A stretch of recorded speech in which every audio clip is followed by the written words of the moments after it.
Here's the reality. The image of a white Jesus has been used to justify enslavement, conquest, colonialism, the genocide of indigenous peoples. There are literally millions of human beings whose lives have been snuffed out by people who conquered under the banner of a white god. That is a far more significant problem than whether a black writer in 2013 suggests somewhat humorously, but perhaps seriously, that we should change Santa to a penguin. Tim, no one's going to die because of that iconography. The white Jesus, white God imagery has literally resulted in death. That's something folks ought to deal with. What Megyn Kelly said was very simply, quote, Santa is white, end of quote, and so is Jesus. So I think the real issue is, if you want to make a joke about Santa's whiteness, here's a way to do it that would not presume white normalcy or that white is the norm. You could say, for instance, and I would, that if there were Santa, he'd have to be white because no black man could break into millions of homes even if he was bearing presents and not be shot by some neighborhood watch captain. That's a way to be funny, but Fox News would never do that because that would presume that they had to admit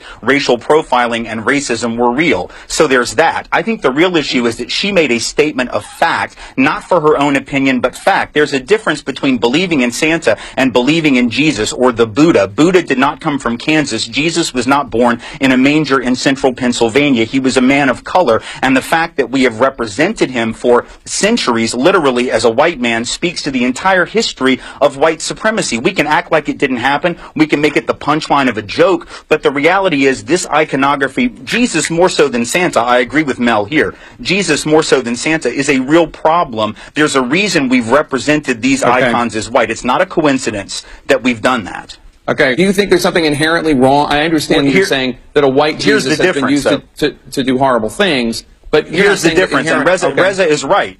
No, Reza's right, but the difference is that the power of others to make Jesus or to make Christ as they view him has never come close to the power of the European power to make Jesus white. In other words, black folks can think Jesus is black and view Christ as black, but at the end of the day, the image that has been used to dominate Christianity in this world and on this planet is the white image. So therefore, you can believe, you can think Jesus looks like whatever you want or that Christ looks like whatever you want. Ultimately, though, there is such a thing as power, and it's not equitable. And so if certain people have been able to impose their image of the Christ, of the Savior on others, or God, or Adam and Eve, the first human beings ostensibly as white people, to believe that that doesn't have an effect is to believe that advertising doesn't have an effect. It's to believe that companies that spend billions of dollars don't actually sell you stuff based on the images they use, which is nonsense.